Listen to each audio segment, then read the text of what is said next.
He walked into the ballroom with his hand on another woman's waist, wearing the smile of a man who thought he owned the world.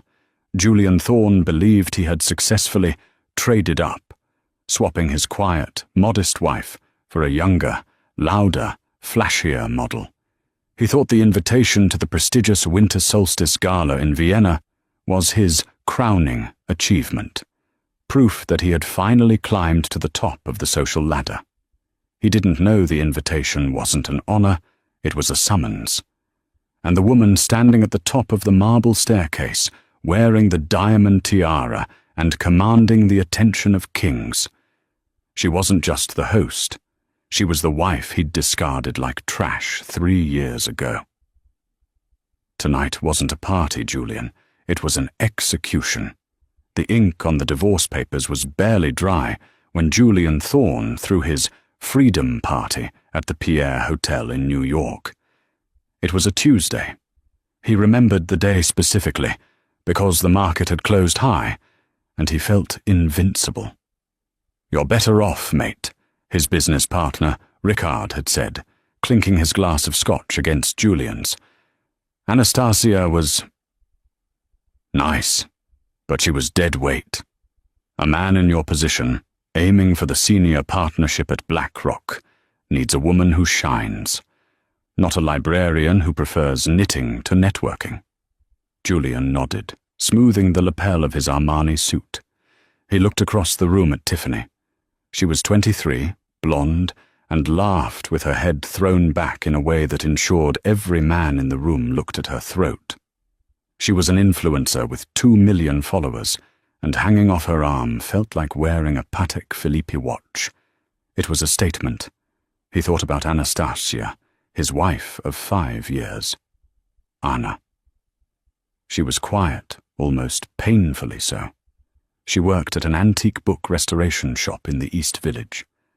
She wore oversized sweaters, made soup from scratch, and never wanted to go to the galas or the charity auctions that fueled Julian's ego. When he told her he was leaving her for Tiffany, she hadn't screamed. She hadn't thrown a vase.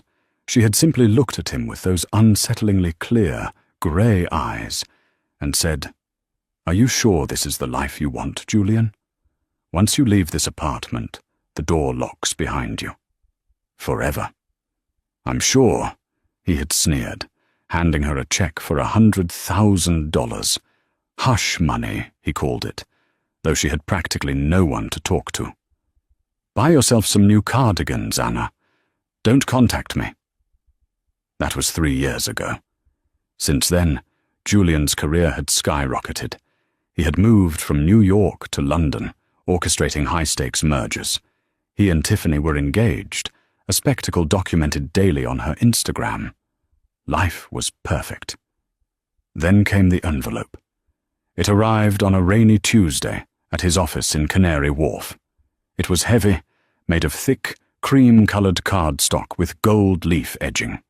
The wax seal was an intricate crest he didn't recognize, a double-headed eagle holding a rose. "To Mr. Julian Thorne and guest, you are cordially invited to the Winter Solstice Royal Gala, Hofburg Palace, Vienna, hosted by Her Serene Highness, the Grand Duchess of Caris." Julian's hands trembled slightly. The Caris family was old European money, not just rich, ancient, the kind of wealth that whispered rather than shouted. Getting an invite to the Hofburg Palace wasn't something you could buy. You had to be chosen. "Tiffany," he shouted when he got home to their Kensington penthouse, "pack your bags. We're going to Vienna." Tiffany squealed, snatching the invitation.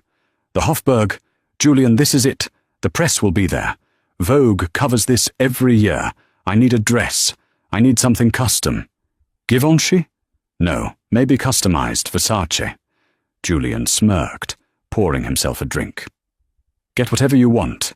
We are going to show these old European aristocrats what new money looks like." He didn't wonder why he was invited. He assumed it was because of his recent deal with the Austrian Central Bank. He was Julian Thorne, the golden boy of finance. Of course they wanted him. He forgot the first rule of high-stakes poker. If you don't know who the mark is, it's you.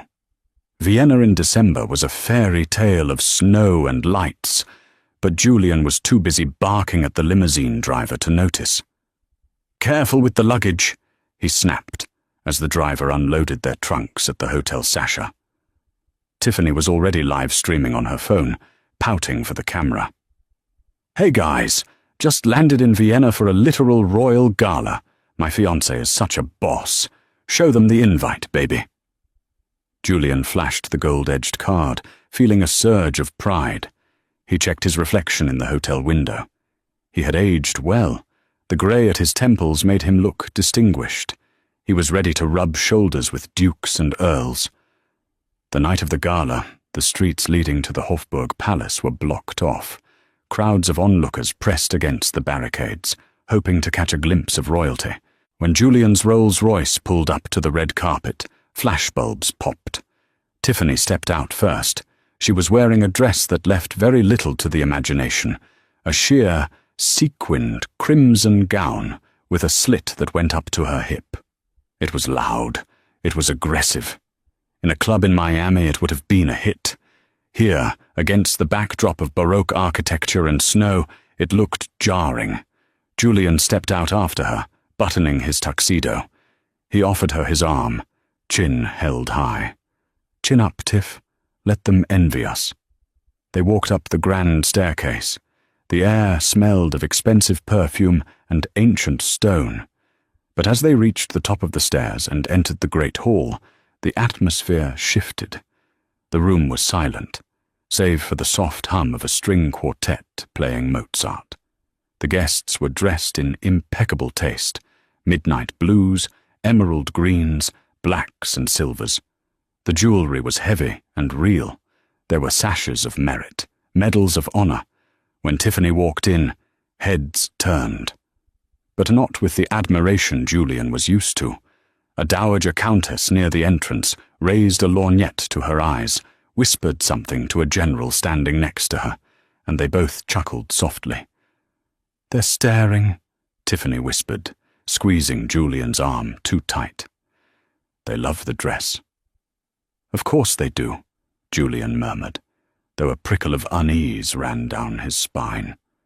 He scanned the room for a friendly face. He spotted Arthur Sterling, a rival banker from London. Julian steered Tiffany toward him.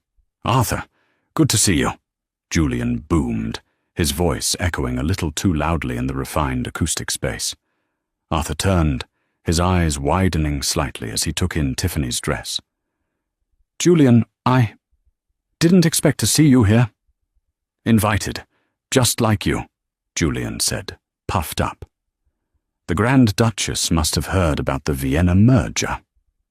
Arthur took a sip of champagne, looking at Julian with a strange mix of pity and amusement. "The Grand Duchess? Julian, do you know who the Grand Duchess is?" "Some old matriarch, I assume." Julian laughed. "Probably needs investment advice." Arthur choked on his drink. "Right. Well, good luck, Julian. You're going to need it." Arthur excused himself quickly, disappearing into the crowd. Julian frowned. "Jealousy," he muttered to Tiffany. "Pure jealousy." They moved deeper into the room. Julian tried to network, but the conversations were slippery. He'd approach a group of dignitaries, introduce himself, and the conversation would politely die.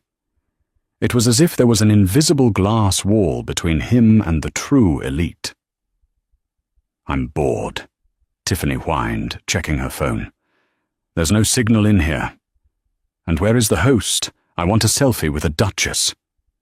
"Patience," Julian hissed. "Look, the trumpets are raising." At the far end of the hall, the massive double doors to the royal balcony were opening. The music stopped. A hush fell over the 1,000 guests. A master of ceremonies, dressed in full livery, struck a staff against the floor 3 times.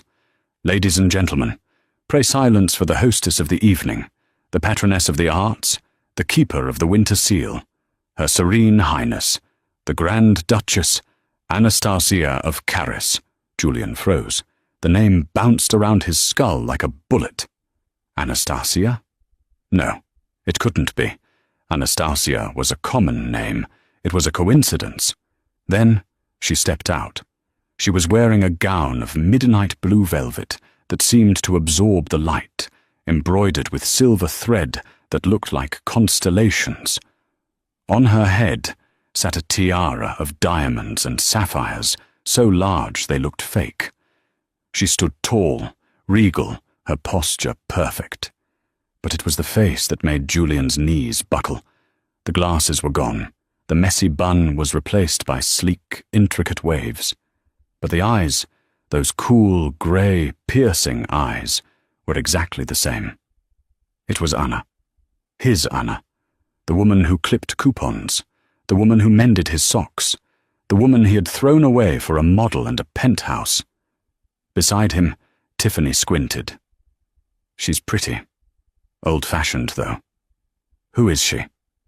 Julian couldn't speak. His mouth opened and closed like a fish. Anastasia scanned the crowd.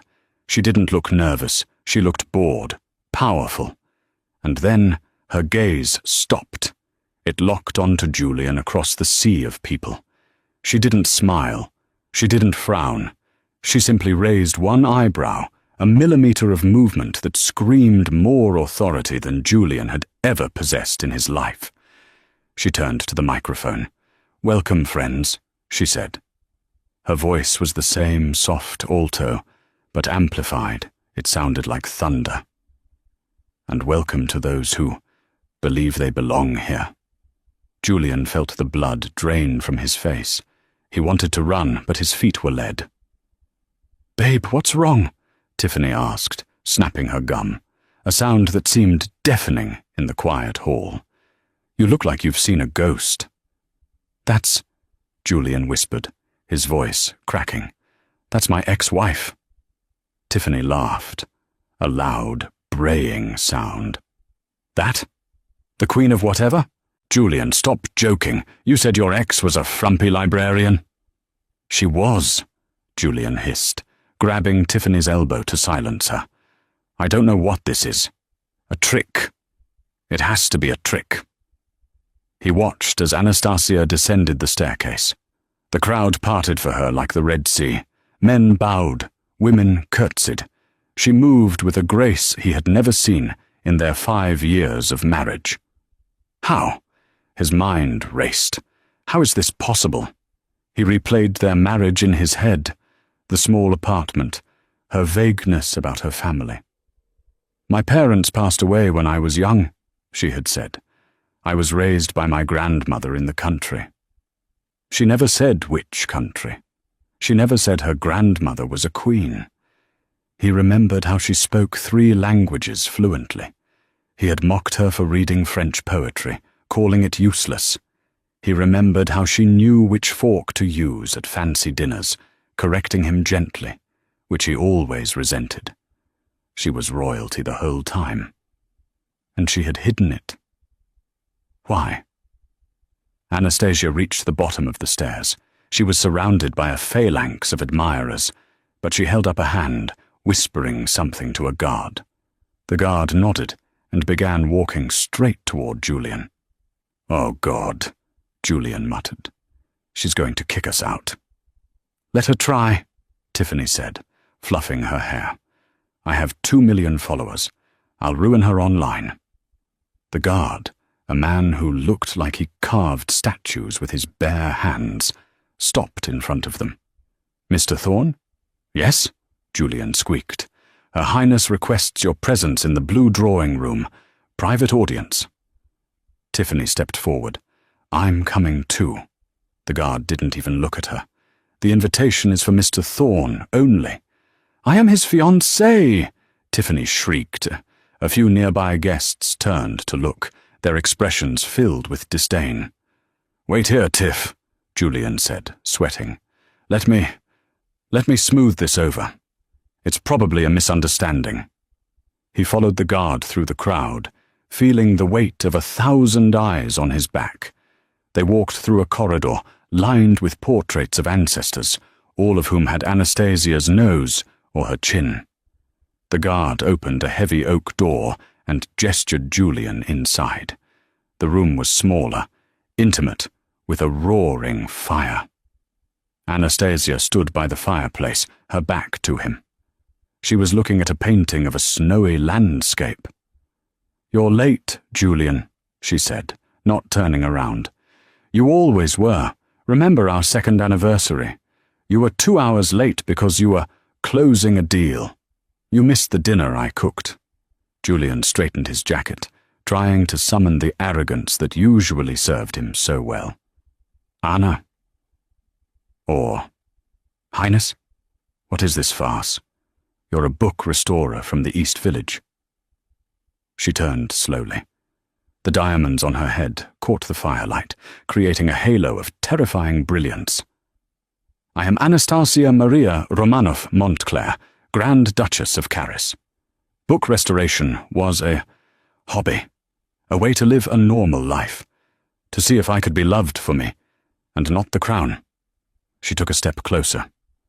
The scent of her perfume, jasmine and cold rain, hit him.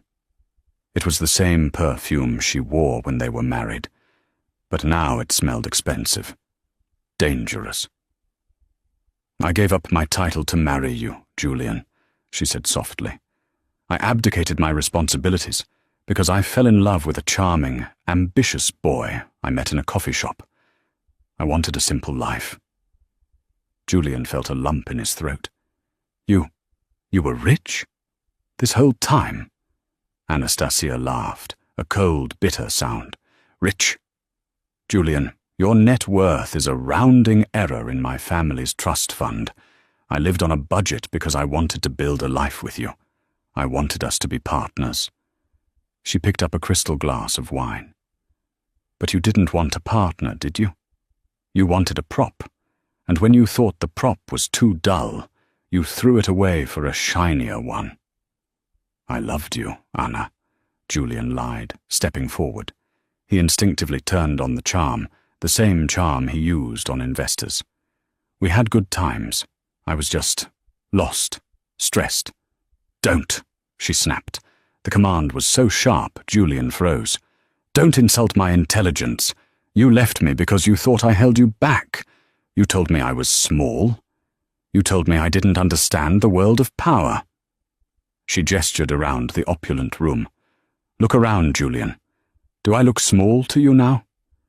Julian looked at the tapestries, the gold, the history. He felt incredibly, shrinking small. "Why invite me?" he asked, his voice trembling. "To rub it in? To show off?" "No," Anastasia said, taking a sip of wine. "I invited you because I needed to sign off on the acquisition of your firm." Julian blinked. "What?" "BlackRock isn't making you a senior partner, Julian. My family's holding company, Caris Ventures, just bought the majority stake in your division. I am your new boss." The silence in the room was absolute. The fire crackled. You own my job." "I own your career," she corrected. "And I was curious. I wanted to see if the man who broke my heart had grown. If he had become a better man." She looked him up and down, her eyes landing on the door where Tiffany was presumably still waiting. "I see you haven't. You brought her. To the Hofburg." "She's my fiancée," Julian said defensively, though his heart wasn't in it. "She's a liability," Anastasia said coolly, "and she's currently live-streaming in the main hall, trying to steal a silver spoon. My security is watching her." Julian buried his face in his hands. This was a nightmare. "So, what now?" Julian asked, looking up. "You fire me." "Firing you would be too easy," Anastasia smiled. It wasn't a nice smile. "Tonight is a gala for charity, high-stakes poker, auctions, networking. I'm going to give you a chance, Julian. Survive the night. Keep up with this world you so desperately wanted to be part of. If you can last until midnight without embarrassing yourself or my company, you keep your job. If not," she let the sentence hang. "And if not? If not, I strip you of your assets.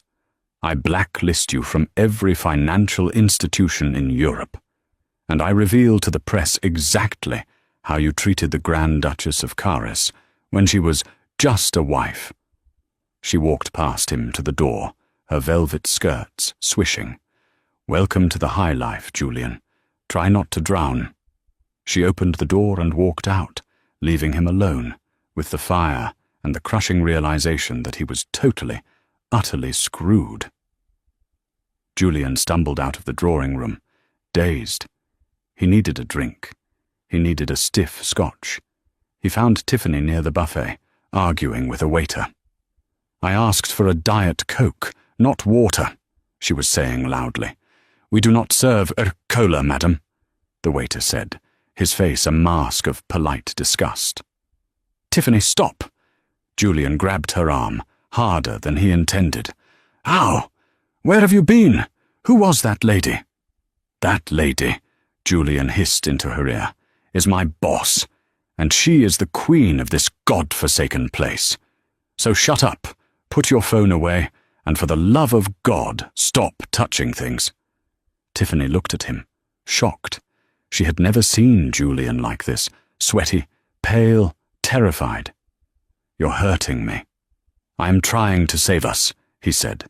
"We have to blend in." "Blend in?" Tiffany laughed nervously. "Julian, look at us. We're the best-looking people here." Julian looked around. He saw a man in a wheelchair talking to the Prime Minister of Italy. The man wore a suit that cost more than Julian's car. He saw a woman in her 70s wearing a necklace of emeralds the size of eggs. These people didn't care about looks in the Instagram sense. They cared about power, lineage, dignity. Tiffany, with her spray tan and sequins, looked like a neon sign in a cathedral. And Julian, with his new money arrogance, looked like a fraud. "Come on," Julian said. "We need to go to the auction. Anna, Her Highness, said I have to survive the night." They moved to the great hall where the charity auction was beginning. The auctioneer was a famous British comedian. "Next item," he announced. "A vintage 1962 Ferrari 250 GTO. Bidding starts at 20 million euros. Julian gulped. 20 million? That was his entire net worth. A hand went up. It was Anastasia. She was sitting in a golden chair at the front, sipping champagne. 25 million, she said casually. 30, called out a Saudi prince. 35, Anastasia countered, not even looking at the prince. Julian watched in horror. She was throwing around millions like they were pennies. This was the woman who used to get excited when strawberries were on sale at the bodega. 40 million, the prince said. Anastasia turned in her chair. She looked back at Julian. She locked eyes with him. 50 million, she said clearly, and I'll donate the car to the local orphanage to be sold for food. The room erupted in applause. The prince bowed his head in defeat.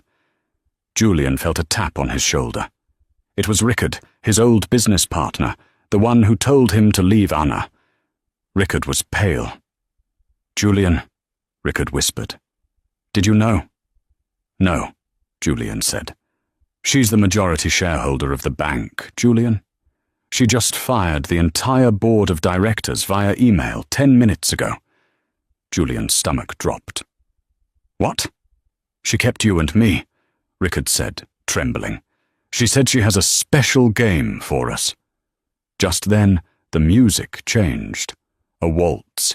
The master of ceremonies announced, "Her Highness requests the first dance with Mr. Julian Thorne." The spotlight swung through the room, blindingly bright, and landed on Julian. He froze. Tiffany gasped. "Why does she want to dance with you?" Tiffany asked, jealous. "Because," Julian whispered, terrified. "She wants to step on my toes." He walked onto the dance floor. His legs felt like jelly. Anastasia was waiting for him in the center of the room. She looked 10 feet tall. "May I?" she asked, extending a gloved hand. Julian took it. Her hand was cold. I don't know how to waltz, he whispered. You know that. We danced to Uptown Funk at our wedding. I know. Anastasia smiled cruelly. Follow my lead, and try not to trip. Every camera in Europe is watching. The music swelled. Strauss's Blue Danube. Anastasia began to move. She spun him with surprising strength. You look terrible, Julian, she said as they whirled. Is the guilt eating you? Or is it the fear of poverty? Please, Anna, he begged, struggling to keep his footing. Can we talk about this? Privately? We are talking, she said, spinning him faster.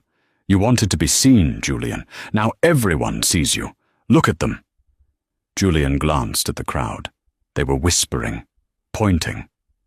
They know, Anastasia whispered in his ear. I told them. Everyone here knows you are the man who cheated on the Grand Duchess with an Instagram model. Julian missed a step. He stumbled. Anastasia held him up with an iron grip, preventing him from falling, but the clumsiness was obvious. A ripple of laughter went through the crowd. Clumsy, she tutted. You never did have any balance. She leaned in close, her lips brushing his ear. By the way, your fiancé is currently trying to network with the Duke of Northumberland. He is notoriously conservative. I give it 2 minutes before she gets you escorted out. No, Julian gasped. 1, 2, 3. 1, 2, 3. Anastasia counted the waltz rhythm. Oh, look, there it goes. Julian spun around just in time to see Tiffany shouting at an elderly man with a cane. Security guards were swarming. Julian! Tiffany screamed across the ballroom. Julian! Tell them who we are. Tell them we're rich. The music stopped. The entire room went silent. Anastasia let go of Julian's hand. She stepped back, smoothing her dress. I think your guest is leaving, Mr. Thorne, she said, her voice projecting to the rafters. You have a choice. You can leave with her and never return to this world. Or you can stay, finish the night, and beg for your career. Julian looked at Tiffany, who was being dragged away by security, kicking and screaming about her subscriber count.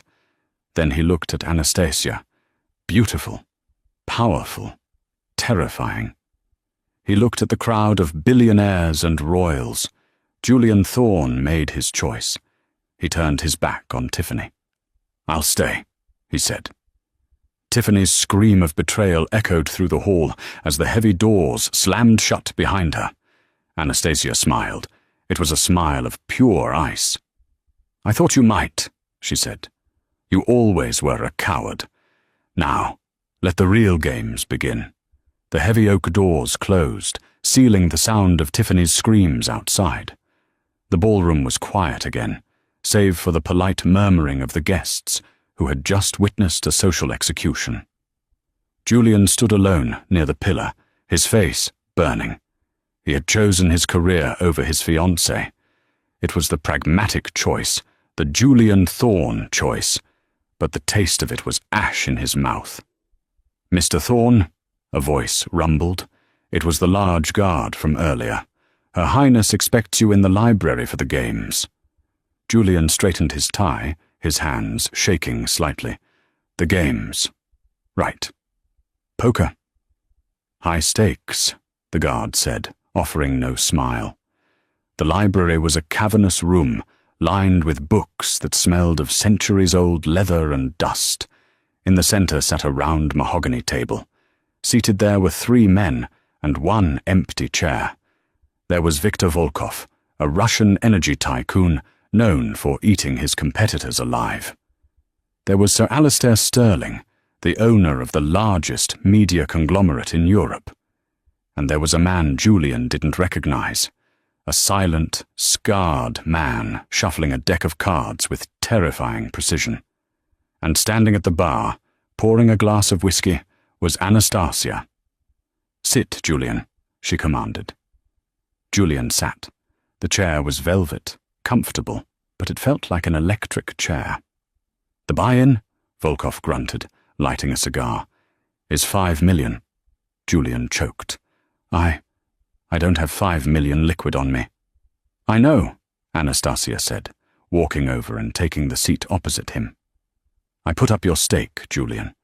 Consider it a loan. If you win, you keep the pot. If you lose, you owe me. Owe you what? Julian asked, eyeing the cards. Everything, she whispered. Deal. The game was Texas Hold'em. Julian was a good player. He had paid for his MBA by hustling rich kids in dorm rooms. He knew how to read a bluff. He looked at Anastasia. Her face was a mask of porcelain perfection. He realized with a start that he had never really looked at her when they were married. He had looked past her. He didn't know her tells. The hands went by. Julian played conservatively, folding on bad hands, observing. He won a small pot against Sterling. His confidence began to creep back. This was math. He was good at math. So, Julian, Anastasia said casually, as the dealer flopped the cards, a king of hearts, a 10 of spades, and a 2 of clubs. Tell the table, how did we meet? Julian checked his cards. A pair of kings. A coffee shop, he muttered, tossing in a chip. University place. A coffee shop, Anastasia repeated, calling the bet. Romantic. I seem to recall I dropped my books, and you helped me pick them up. You told me you were going to run Wall Street one day. I did, Julian said. And I told you I wanted to write stories, she said. The turn card was a jack of hearts. But you told me stories don't pay the rent. Volkov folded. Sterling bet high. Julian called. Anastasia called. I was being realistic, Julian snapped, the alcohol and stress loosening his tongue. You were living in a fantasy world, Anna. Someone had to be the adult. The river card fell. It was the Queen of Hearts. The table went silent. Julian looked at his hand. He had 3 kings, a strong hand. But the board showed a potential straight flush for anyone holding the ace and 9 of hearts. Sterling checked. Julian looked at Anastasia. She was staring at the Queen of Hearts on the table with a strange sadness. She's bluffing, Julian thought. She's emotional. She's looking at the Queen and thinking about herself. She doesn't have the cards. All in, Julian said, pushing his chips forward. 5 million. Sterling folded immediately. Anastasia looked up, her grey eyes locked onto his. Are you sure, Julian? You always were overconfident when you thought you had the upper hand. I'm sure, he sneered, unless you want to fold, Your Highness. I never fold on a good investment, she said softly. I call. Julian flipped his cards triumphantly. 3 kings. Read 'em and weep. Anastasia didn't weep. She didn't even blink. She slowly turned her cards over. The ace of hearts. The 9 of hearts. A royal flush. Julian stared at the cards. The blood drained from his extremities. It wasn't just a loss. It was a statistical impossibility. It was an act of God.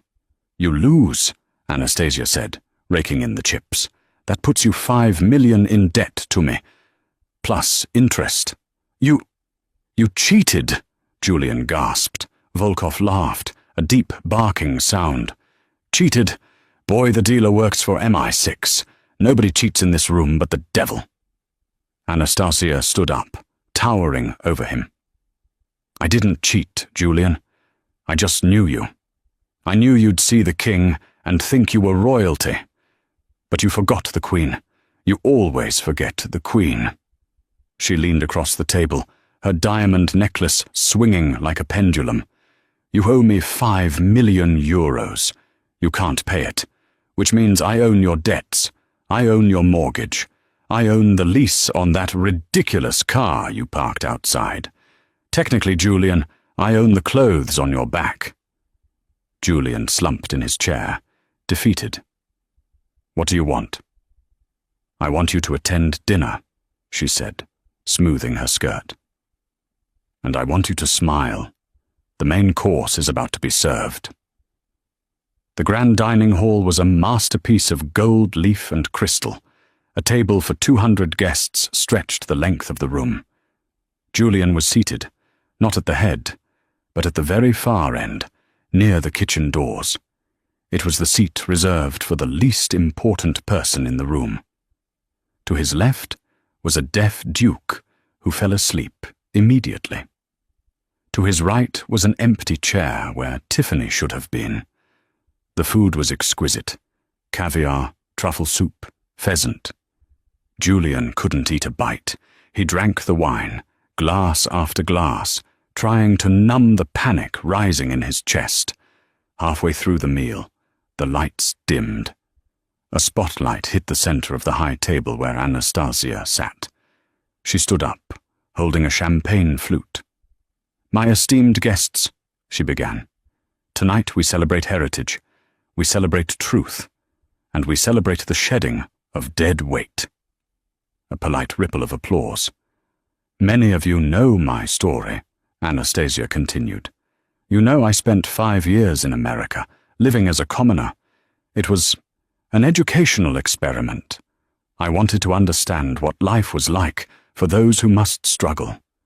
She paused, her eyes scanning the room until they landed on the dark corner where Julian sat. "I learned that some people struggle with dignity, and others," her voice hardened, "struggle because their souls are hollow. I was married in America, to a man who is here tonight." Every head turned, 1,000 eyes bored into Julian. He wanted to slide under the table. "Mr. Julian Thorne," she said, "please stand up." Julian didn't move. "Stand up!" The command cracked like a whip. Julian scrambled to his feet, knocking over his wine glass. The red liquid stained the white tablecloth like blood. "This man," Anastasia said, gesturing to him like he was a museum exhibit, "told me I was boring. He told me I lacked ambition. When he left me, he gave me a check for $100,000. He called it a severance package. As if 5 years of devotion was a job he was firing me from." A gasp went through the room. The Dowager Countess looked ready to faint. "He flaunted his new life," Anastasia continued, her voice steady and cold. "He bought a penthouse. He bought a sports car. He bought a new fiancée. He thought he was a self-made man." She reached under the table and pulled out a remote. A large screen descended behind her. "But the truth is," she said, pressing a button, "Julian never made anything." Documents appeared on the screen. Bank transfers. Emails. "I knew his firm was failing 3 years ago," Anastasia narrated. "He was about to be fired for incompetence. I didn't want him to fail. I loved him. So I used my private trust to funnel anonymous accounts into his portfolio. I bought the stocks he pitched. I hired the consultants who fixed his strategies." Julian stared at the screen. His biggest wins, the Kincaid merger, the Tech Start IPO. The names on the documents were shell companies, Caris Holdings, Romanoff Ventures, AMM Trust. "Me," Anastasia said. "It was all me, Julian. Every success you ever had, every bonus you ever earned. It was my money, moving from my right pocket to my left, just to keep your fragile ego intact." "No," Julian whispered. "That's a lie." "Is it?" She clicked the remote again. A video played. It was security footage from his office. It showed Julian bragging to Rickard. "I'm a genius, Rick. I can sell ice to Eskimos. Anna doesn't get it. She thinks luck is real. I am the luck." The room erupted in laughter. Cruel, aristocratic laughter. "You are not a genius, Julian," Anastasia said, cutting through the laughter. "You are a charity case, my favorite charity case. And when you left me, I stopped funding you. Look at your numbers for the last quarter." A graph appeared, a red line plummeting straight down. "You've been hemorrhaging money for 6 months. You are insolvent. You came to Vienna hoping to land a whale to save you, but the only whale here is me." She set her glass down. "And I am done feeding you." She sat down, the spotlight cut off. Julian stood in the darkness, the laughter of the room ringing in his ears. He realized then that he wasn't just broke. He wasn't just divorced. He was a fraud. His entire identity, the master of the universe, was a lie constructed by the wife he had discarded. He sank into his chair, the wet tablecloth soaking into his tuxedo. The applause that followed Anastasia's speech didn't sound like applause to Julian Thorne. It sounded like the rattling of dirt on a coffin. For the remainder of the evening, Julian sat in a paralysis of humiliation. The waiters, once so polite, now seemed to bypass his glass when refilling wine. The guests at the far end of the table, the deaf duke and a minor baronet, had shifted their chairs slightly, angling their backs toward him, as if failure was a contagious disease they could catch through the air. When the grandfather clock in the corner of the great hall struck midnight, the sound was a physical blow. The gala was over. The spell was breaking.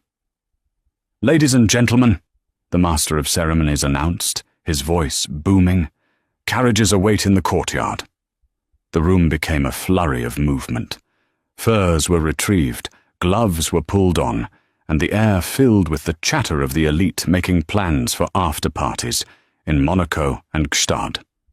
Julian stood up, his legs stiff, his tuxedo stained with the red wine he had knocked over during his public dressing down, felt sticky and cold against his skin.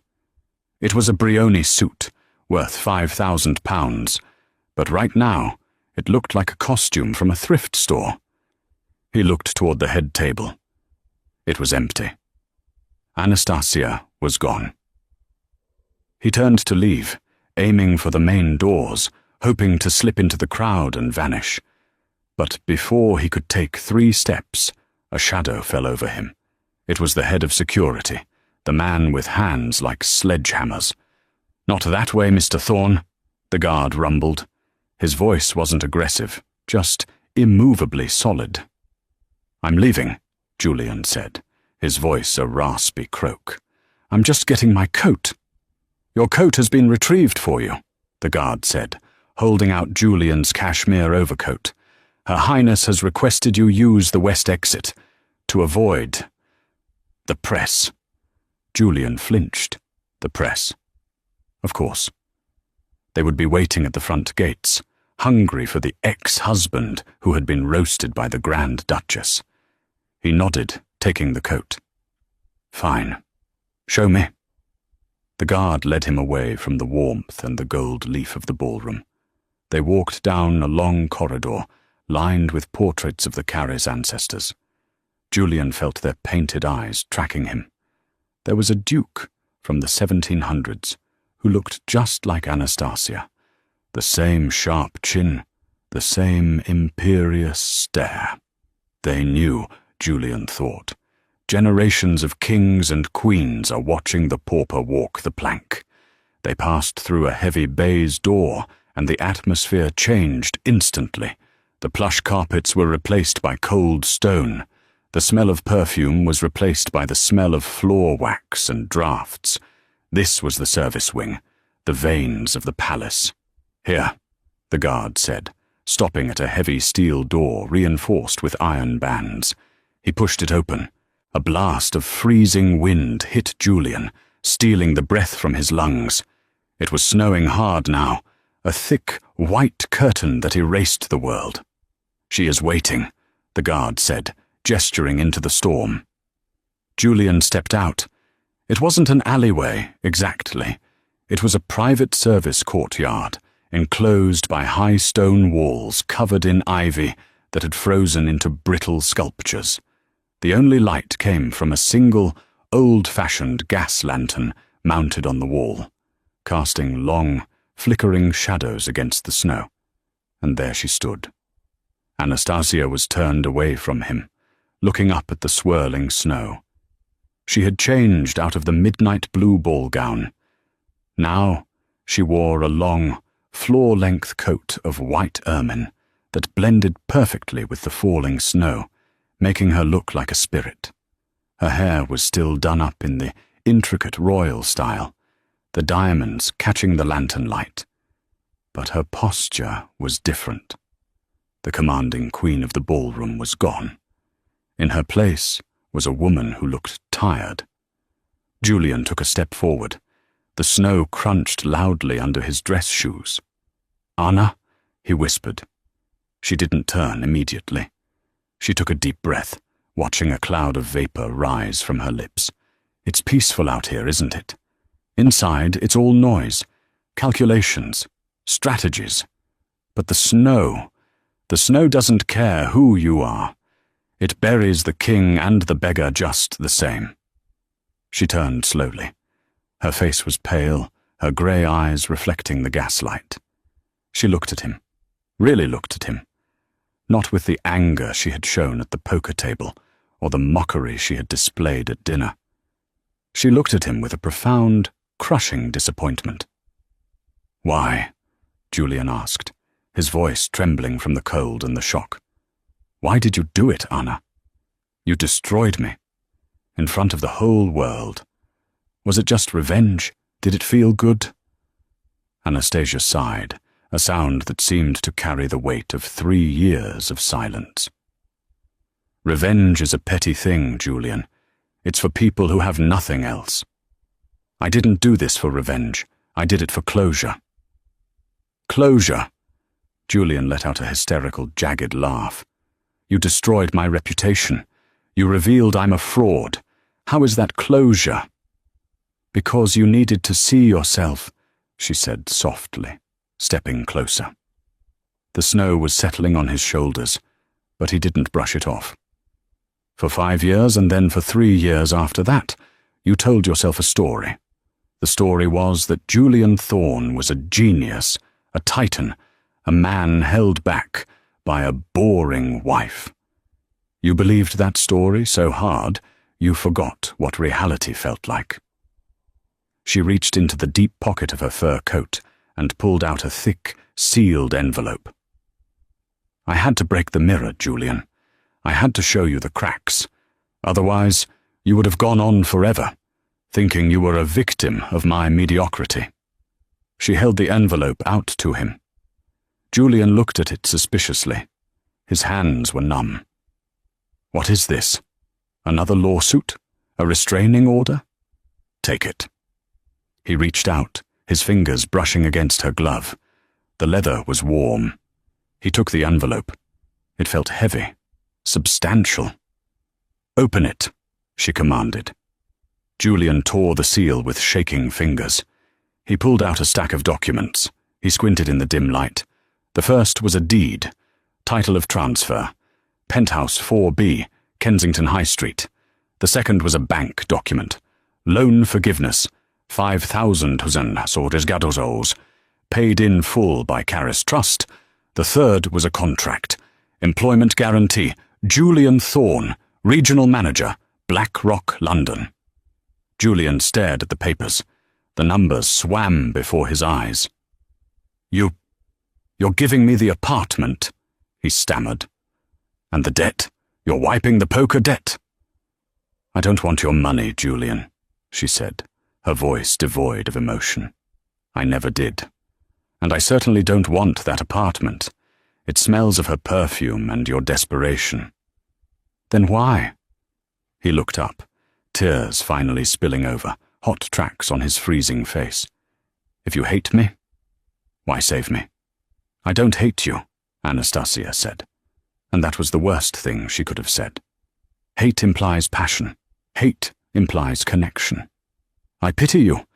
You are a small man who wants big things, but you refuse to do the work to earn them. You want the view from the summit, but you want to take the helicopter, not the climb." She gestured to the papers in his hand. "This is me clearing the ledger. You are debt-free. You have a home. You have a job. You have exactly what you had before you met me. You are back to zero." "I don't want to be at zero," Julian shouted, the sound echoing off the stone walls. He dropped the papers into the snow and grabbed her shoulders. The guards by the door tensed, stepping forward, but Anastasia held up a hand to stop them. "I can change, Anna," Julian pleaded, gripping the soft fur of her coat. "I see it now. I see how powerful you are, how amazing you are. We can be a power couple. Imagine it. You with your crown, me with my drive. I can learn. I can be the husband you need. Take me back. Please, don't leave me in the cold." Anastasia looked down at his hands clutching her coat. She didn't pull away. She just looked at them as if they were dead leaves that had fallen on her. "You still don't get it," she whispered. "You don't want me, Julian. You want the spotlight that shines on me. You're looking at my crown, not my eyes." She gently, but firmly, peeled his fingers off her coat one by one. "The Anastasia you married is dead. You killed her with 1,000 small cuts. You killed her when you forgot her birthday. You killed her when you rolled your eyes at her poetry. You killed her when you brought another woman into our bed." She took a step back, creating a chasm between them that was only a few feet wide but felt like an ocean. "I am the Grand Duchess of Caris. My life is duty, history, and legacy. You? You are a man who just wants to be famous. We are not the same species anymore. I loved you," Julian sobbed, his resistance breaking. "Somewhere, deep down, I loved you." "I know," she said, and for a second her voice cracked. A flicker of the old Anna, the girl from the coffee shop, shone through. "I loved you too, Julian. I loved you enough to hide a kingdom for you. But love isn't enough. Not without respect." She straightened up, the mask of the queen sliding back into place. "Pick up your papers, Julian." He hesitated, then slowly knelt in the slush and gathered the wet documents.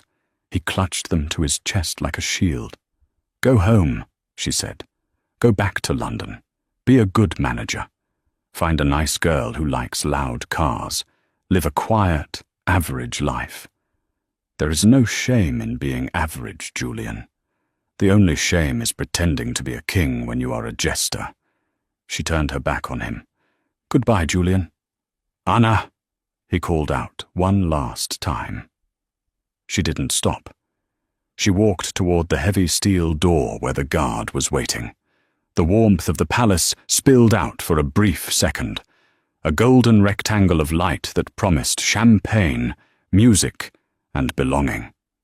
Anastasia stepped into the light. The guard looked at Julian one last time, a look of pure indifference, and then pulled the door shut.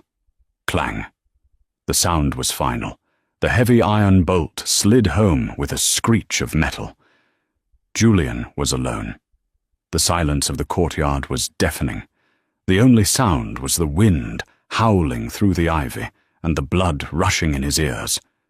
He stood there for a long time, staring at the closed door, waiting for it to open, waiting for the punchline, waiting for her to come back and tell him it was a test and that he had passed by, showing humility.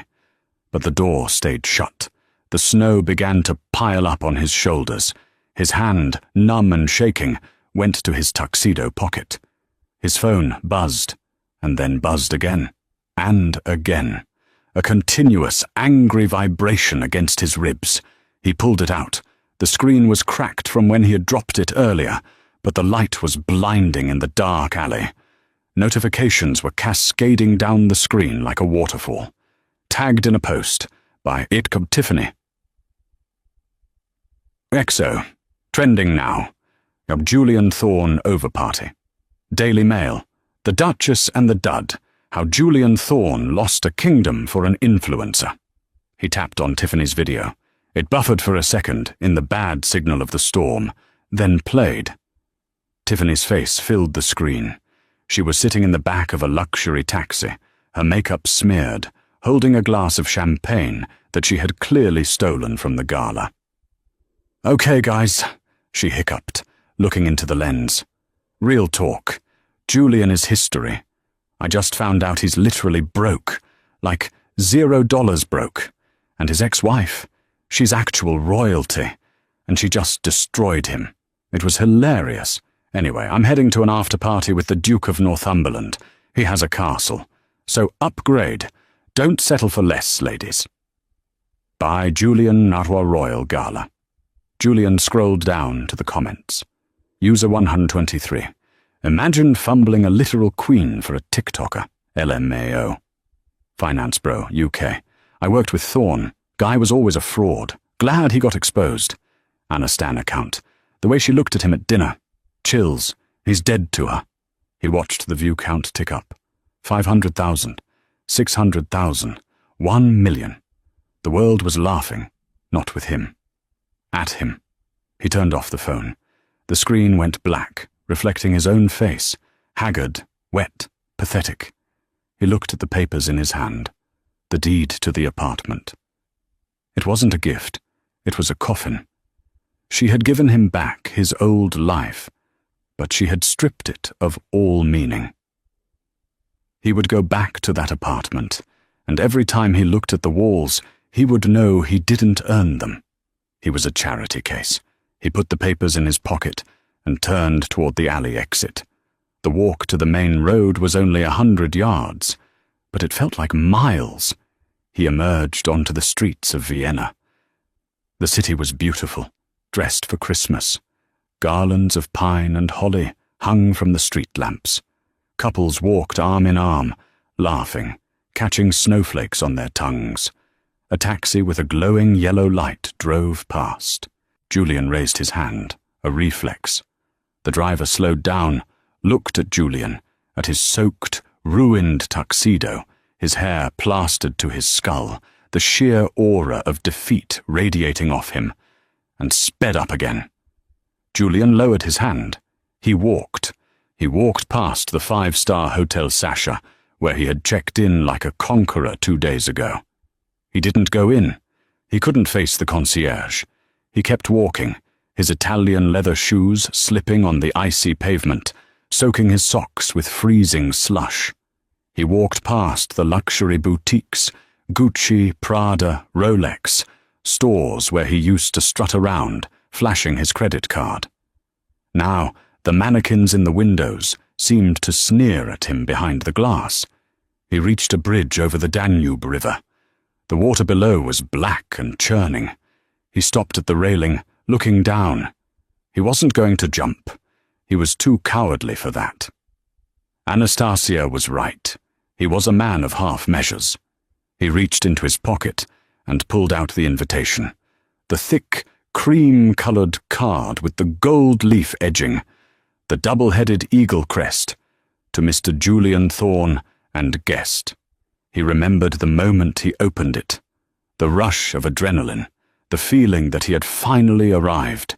He crumpled the card in his fist, crushing the gold leaf, bending the crest. He squeezed it until his knuckles turned white, trying to crush the memory of the night along with it. He tossed the ball of paper over the railing. It fell silently, a tiny white speck against the vast darkness, and vanished into the black water of the Danube. Gone. Just like his ambition. Just like Anna. Julian turned up the collar of his coat against the wind.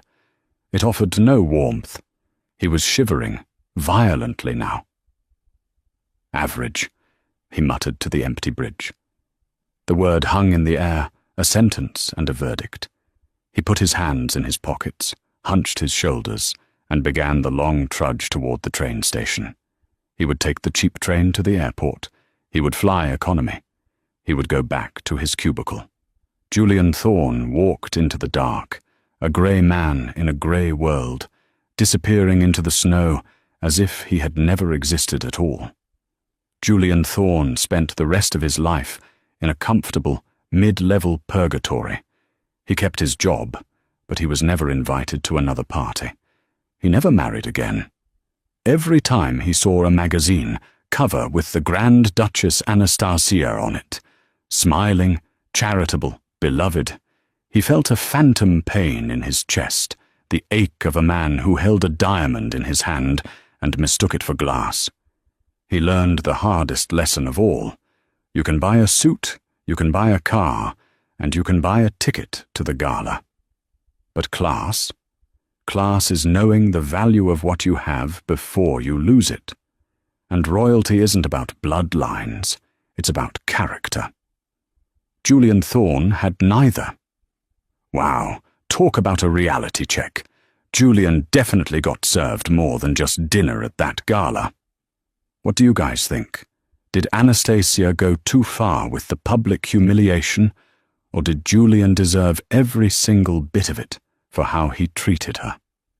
Don't forget to subscribe and ring that notification bell so you never miss a story. We drop new dramas every week that are juicier than a royal scandal. Thanks for watching, and remember, be careful who you discard on your way up, because you might just meet them on your way down. See you next time.